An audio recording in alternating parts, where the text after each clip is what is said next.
autoridades naturais, elas têm o poder de revelar onde está firmada ou edificada a nossa casa. Mas eu tenho uma boa notícia para você nessa noite: a tua casa está edificada na rocha. Pode soprar os ventos, transbordar os rios, mas a tua casa não cai. Graça e paz. Gostaria que você abrisse a sua Bíblia juntamente comigo em Naum, capítulo de número 1 e versículo 3. Aos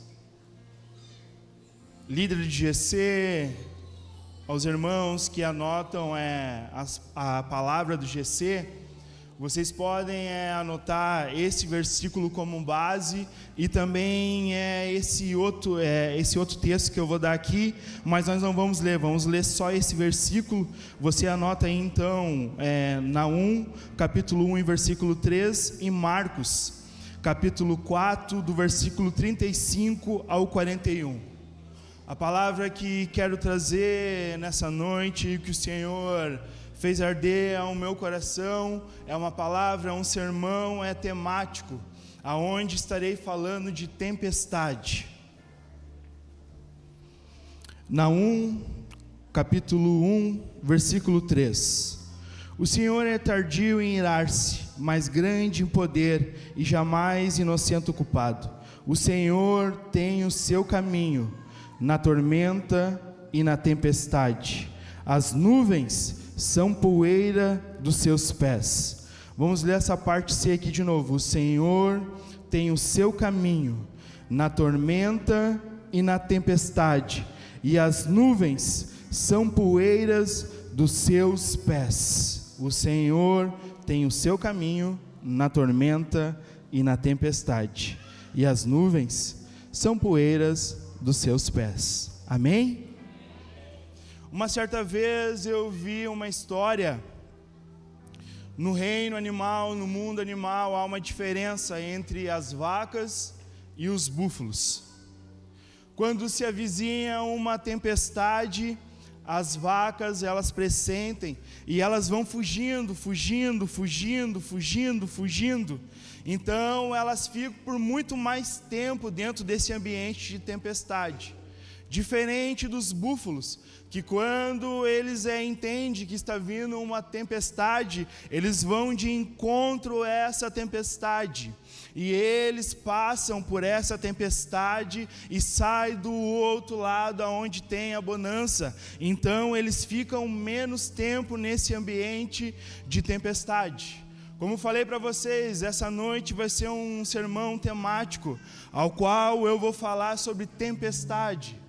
Talvez, se você não está enfrentando uma tempestade, você já enfrentou ou vai enfrentar, porque não tem como nós passarmos pela vida e não enfrentarmos as tempestades.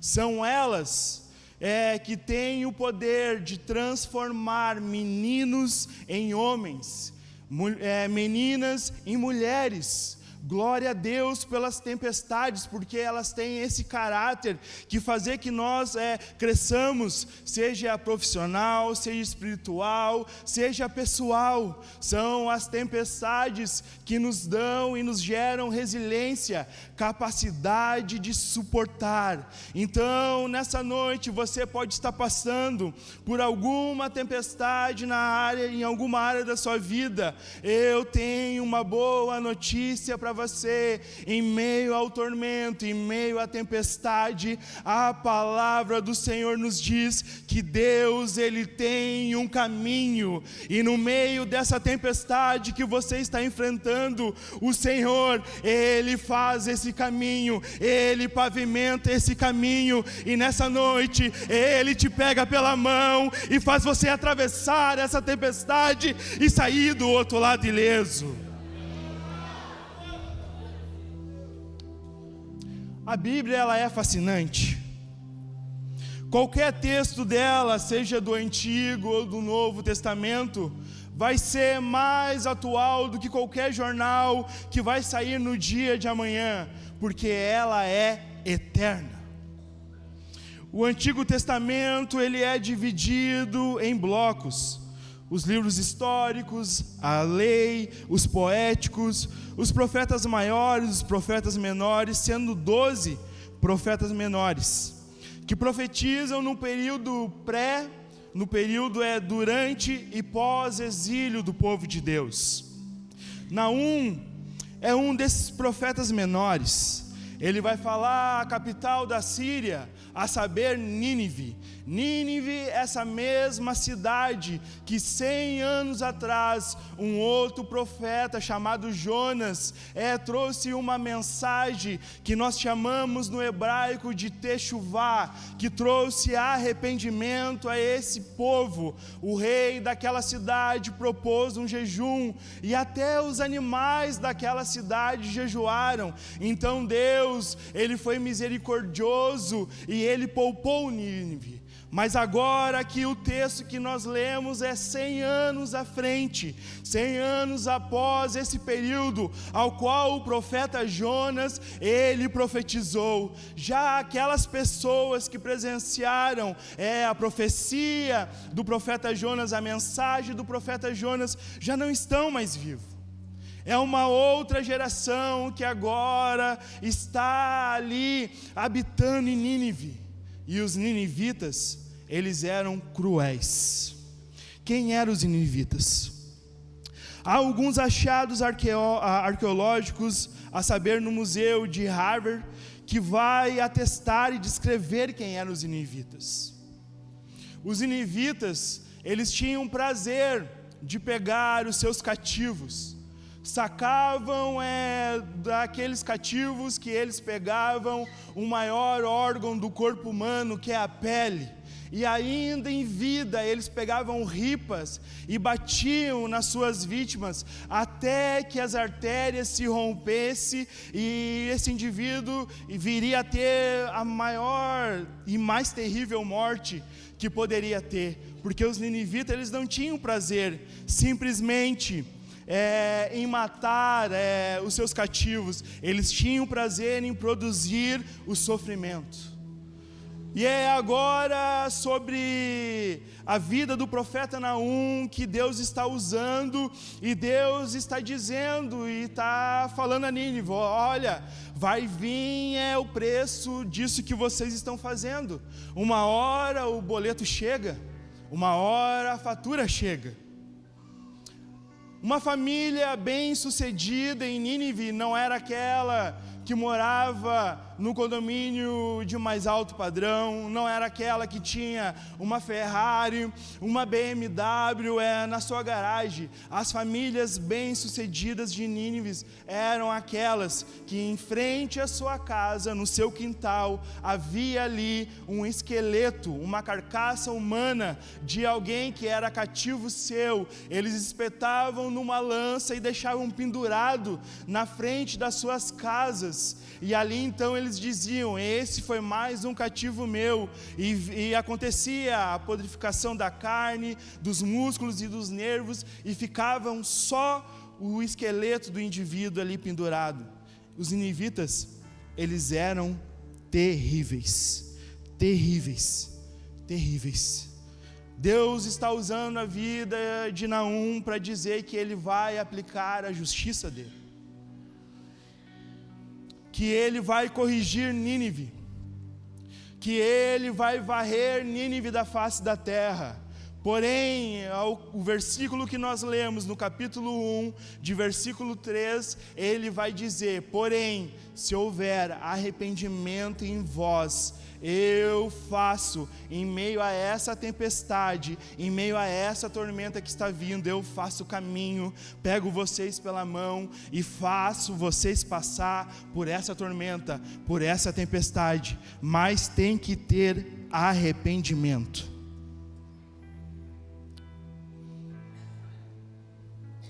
Definição de tempestade. Agora que falamos um pouco de Nínive, vamos ver aqui a definição científica de tempestade.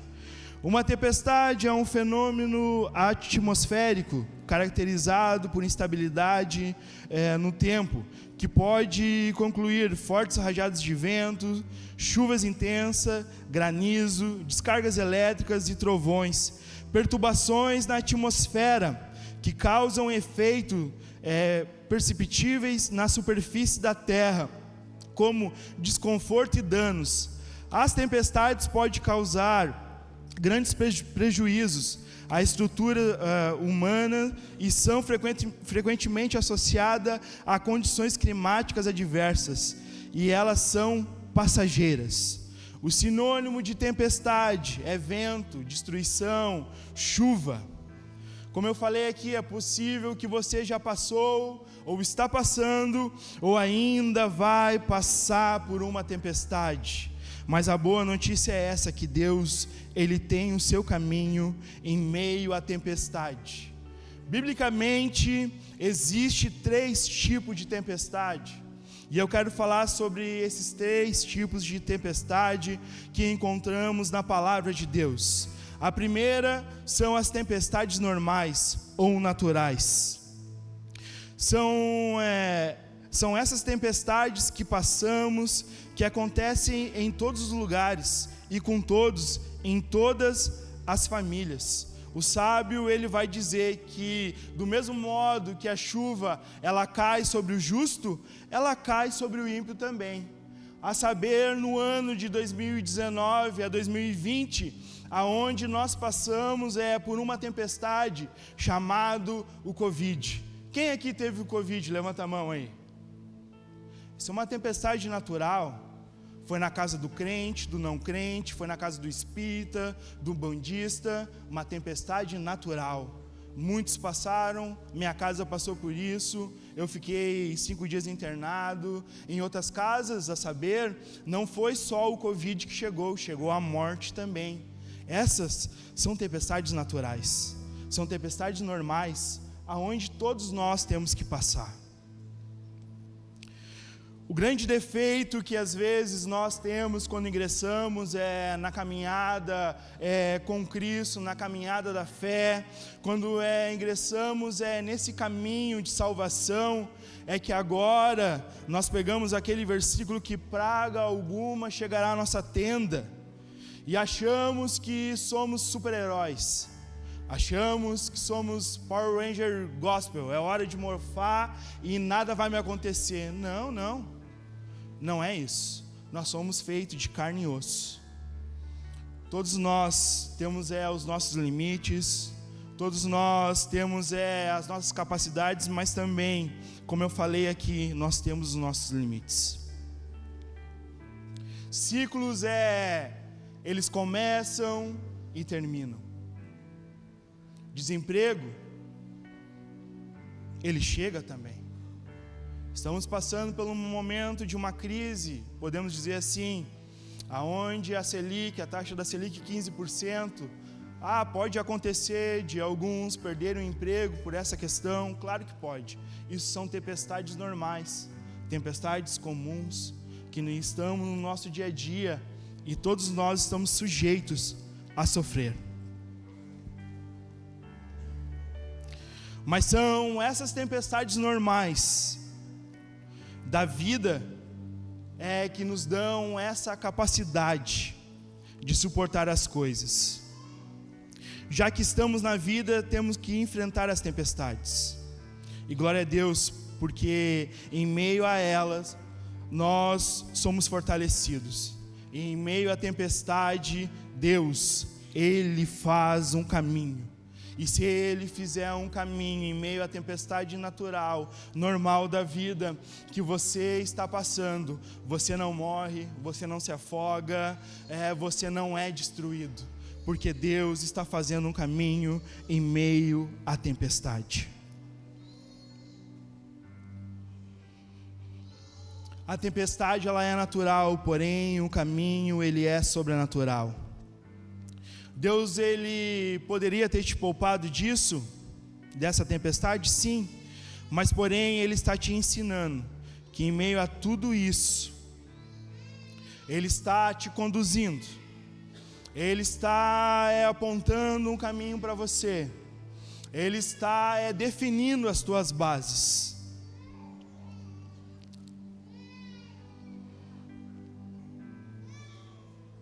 As tempestades, elas não são para sempre. Nós lemos aqui, elas são passageiras. Nós temos que parar com a síndrome de Gabriela. Eu sou assim, eu nasci assim, eu vou morrer assim. Para com isso, irmão. Parece aquele personagem do ó céus, ó vida, tudo de ruim acontece comigo, a minha vida não vai para frente, eu nasci de sofrer.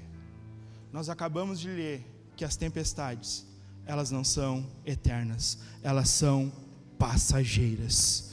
E o Senhor, nessa noite, Ele te pega pela mão, faz você atravessar essa tempestade, te coloca num lugar e começa a colocar as coisas no lugar, começa a colocar o telhado no lugar do telhado, colocar os tijolos que caíram, colocar as pedras que foram derribadas por essa tempestade.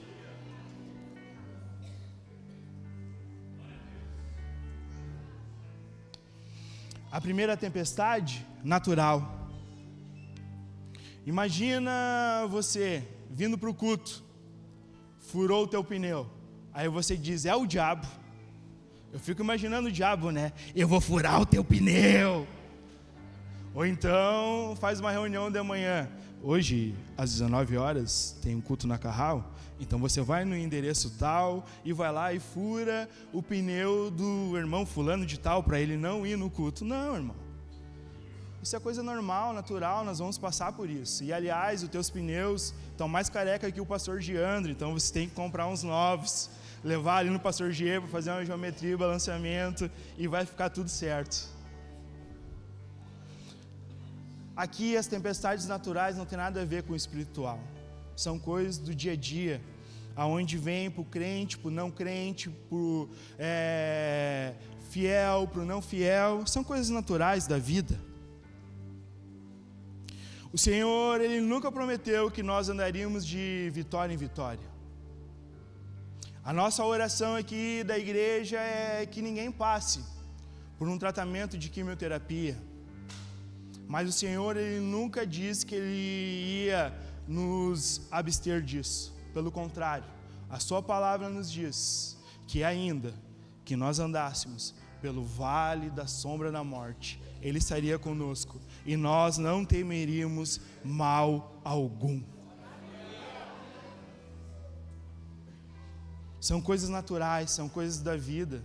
A doença, ela chega em todas as casas, mas o Senhor, Ele está lá e Ele vai estar conosco, Ele vai fazer que nós passamos por isso. Essas tempestades normais, elas têm o poder de revelar aonde estão as nossas bases.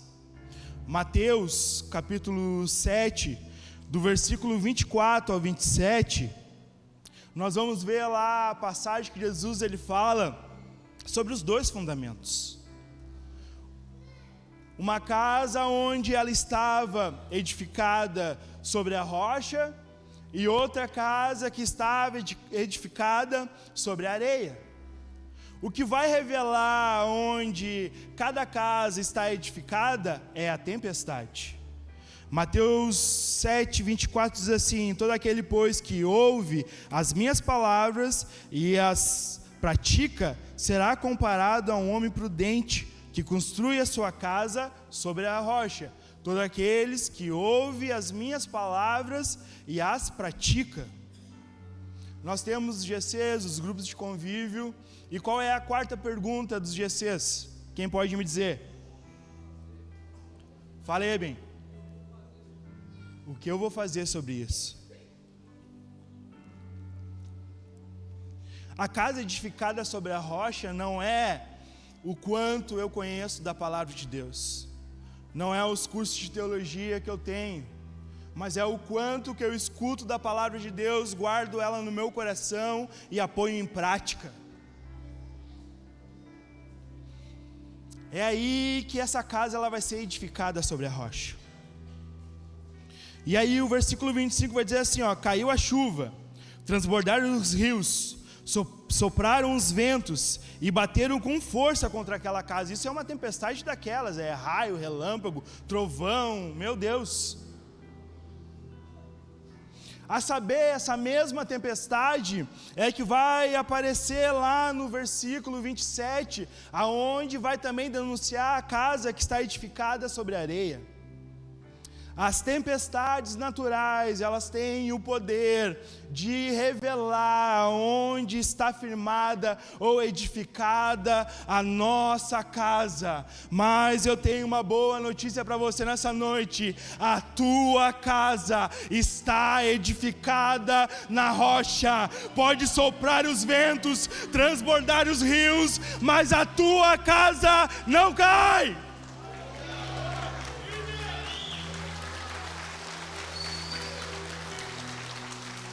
Na rocha, na rocha. Porque nós vemos tantas pessoas que às vezes estão no convívio da igreja, estão aqui congregando e às vezes se afastam, saem, porque a casa deles não está edificada na rocha.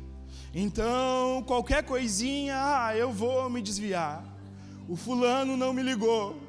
O fulano não falou comigo, o fulano não fez isso, mas querido, também não falo comigo, também não me ligo e também não fazem tal coisas para mim, mas nem por isso eu vou parar, porque eu estou edificado na rocha. Então pode vir o vento, pode vir as dificuldades, pode vir o problema, enverga, mas não quebra, porque eu estou enraizado na rocha, que é Cristo.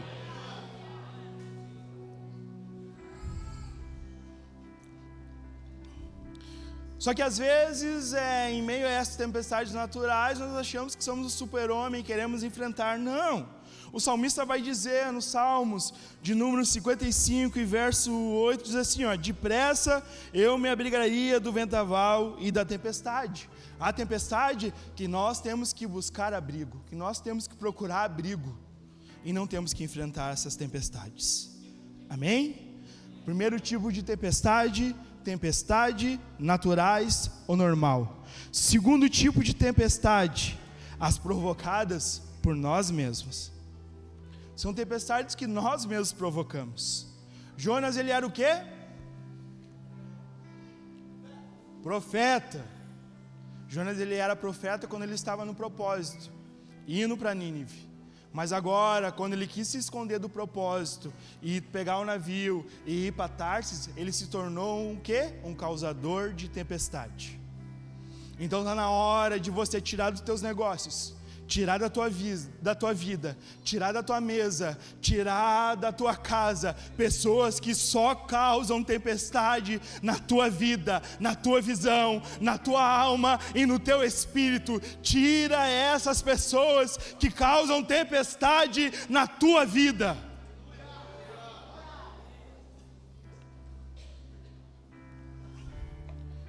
Todo causador de tempestade, ele não tem empatia algum. O navio está indo a pique, eles já jogaram todas as coisas que estavam naquele navio dentro do mar, e a tempestade continua, e daqui a pouco o comandante pergunta, o que tem mais para nós jogar? Está todo mundo aqui, e alguém diz, não, tem alguém dormindo lá embaixo no convés, e era Jonas, estava tudo caindo, o mundo desabando, e ele estava dormindo. Todo causador de tempestade, ele não tem empatia por ti, ele não está nem aí. Então vão até Jonas, perguntam a ele o que ele fez, ele fala, tira uma sorte, e aí ele fala, vocês querem acabar com isso? Ele, sim, então me joguem na água. Jogaram ele na água e a tempestade acabou, terminou, encerrou. Cuidado com quem você se aconselha, cuidado com quem você põe à sua mesa, cuidado com quem você faz sociedade. Se essa pessoa for uma causadora de tempestade, essa tempestade vai chegar na tua casa também.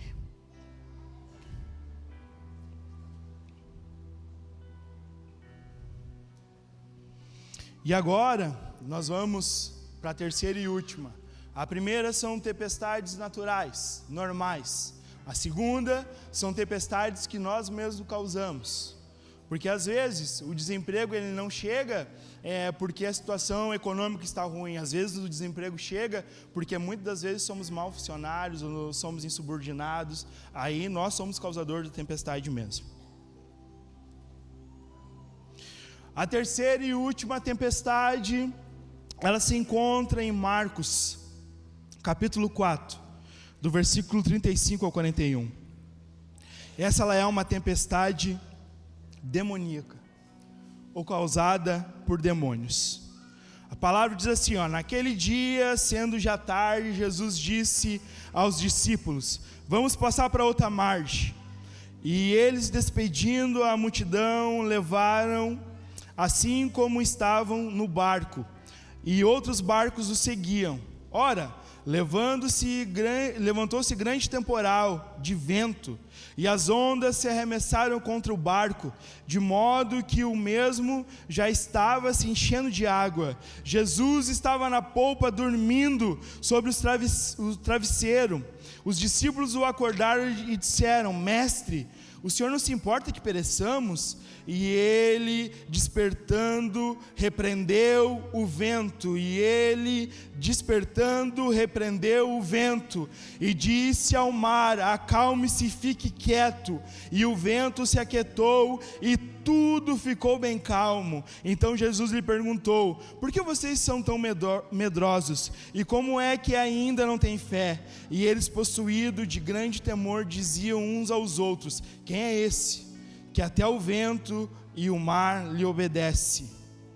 O único que tinha poder de fazer mar e vento lhe obedecer era Deus.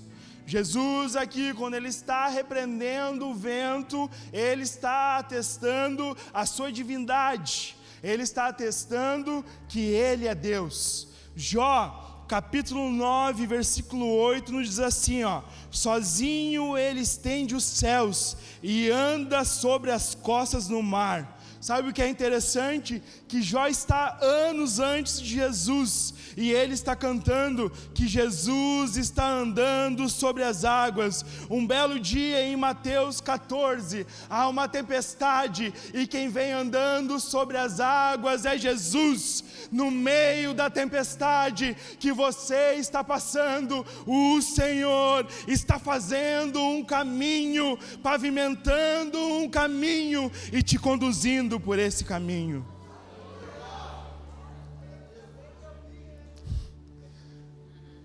Que homem! O mar da Galileia tinha 24 quilômetros de comprimento por 14 quilômetros de largura, cercado pelas colinas de Golã. Era comum as embarcações entrarem num céu de brigadeiro, um céu lindo, azul, sem nenhuma nuvem, e no meio do mar vinha ventos, e faziam com que essas embarcações afundassem. Havia-se um dito popular de uma entidade que ali atuava. O comentarista bíblico Dr. William Hendrick vai dizer que a tempestade de Marcos capítulo 4 é o próprio demônio se levantando contra o Filho de Deus. A palavra tempestade aparece como aimon, tempestade de demônios. Jesus, ele está saindo de Cafarnaum e ele está indo para Gadara. E quando ele está indo para lá, ele tem um propósito.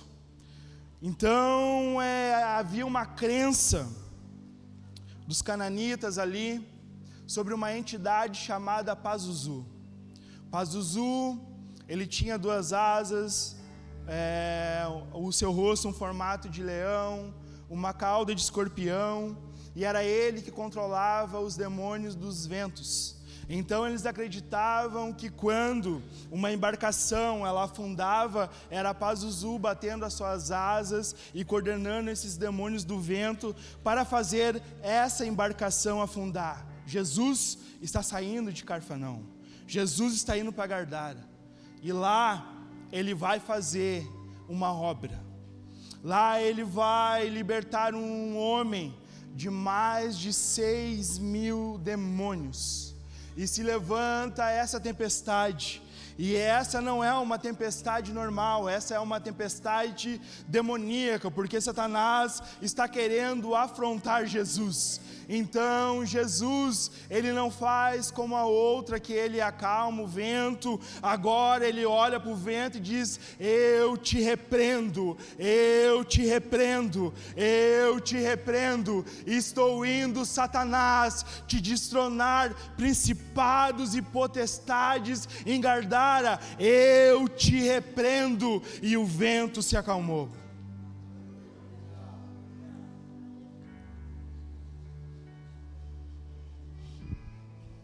Qual tempestade que você está passando?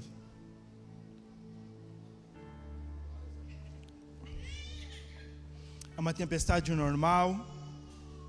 É uma tempestade que você mesmo se colocou? Ou é um ataque do inimigo contra você, contra a sua casa, contra a sua família? Salmos 107, do verso 23 ao 30, nos diz assim: os que tomando o navio descem aos mares, os que fazem comércios na imensidão das águas, esses veem as obras do Senhor e as suas maravilhas na profundeza do abismo.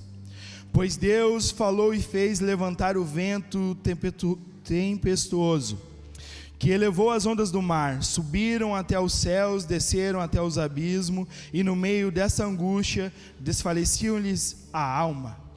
Andaram e cambalharam como bêbados, e de nada adiantou a sua habilidade, de nada adiantou a força do seu braço.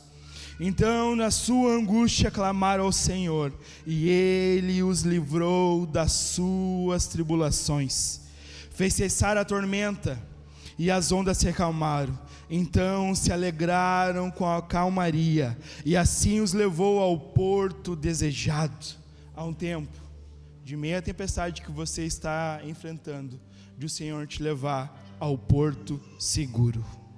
O Senhor, Ele tem um caminho no meio da tormenta e na tempestade, e as nuvens são a poeira dos seus pés. No meio dessa tempestade que você está enfrentando nessa noite, o Senhor, Ele está abrindo um caminho, pavimentando um caminho, colocando as coisas no lugar. Amém? Eu entrego essas palavras em nome de Jesus nessa noite. Amém.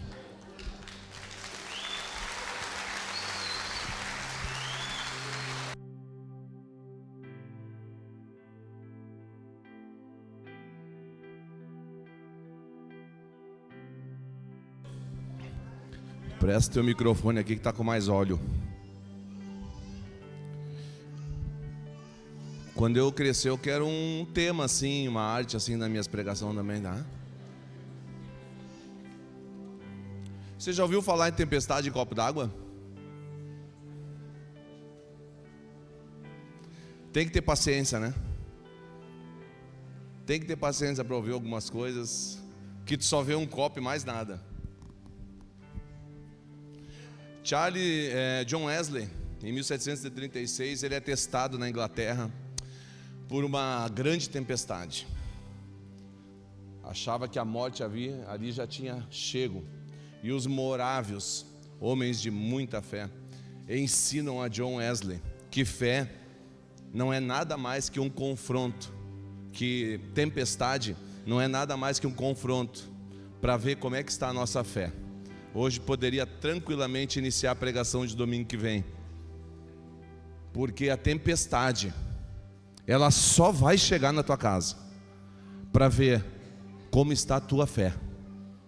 Charles Spurgeon, ele fala de um galho podre que se quebra. É o homem que tenta se apoiar na sua própria mão ou na capacidade que ele tem de passar por cima de adversidades.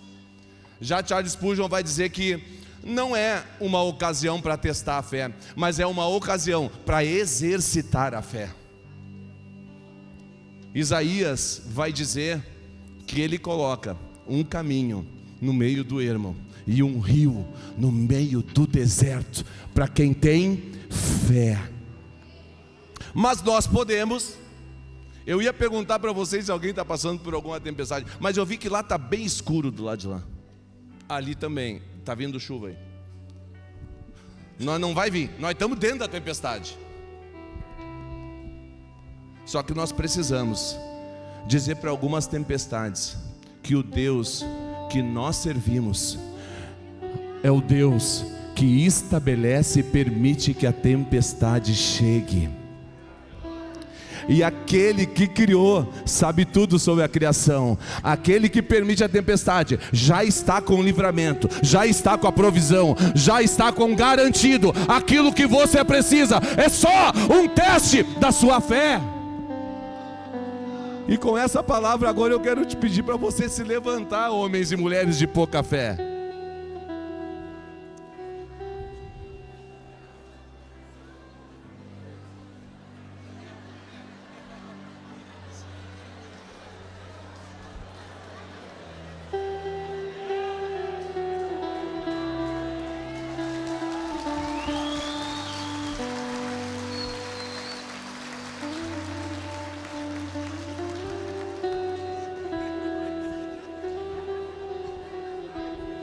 Eu não preguei, mas me diverti. Homens e mulheres de muita fé, se coloquem de pé.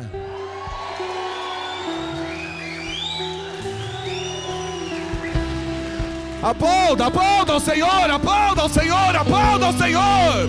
Saia daqui crendo que a tempestade já está acabando. Saia daqui crendo que a tempestade já acabou.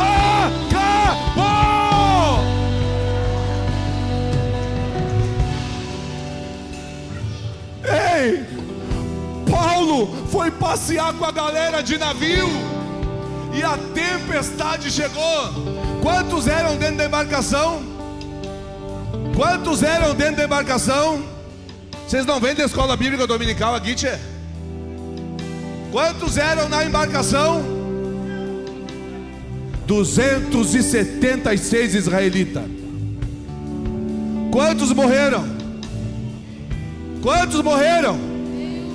Quem determinou essa palavra antes que mesmo a tempestade acabasse? Quem foi? Paulo disse: ninguém vai morrer, todos vão ficar vivos. Todos vão ficar vivos. Todos vão ficar vivos. Essa crise vai passar e você vai ficar vivo. Essa crise do casamento vai passar e você vai ficar vivo. Essa crise na família vai passar e você vai ficar vivo. Vai ficar vivo. Vai ficar vivo.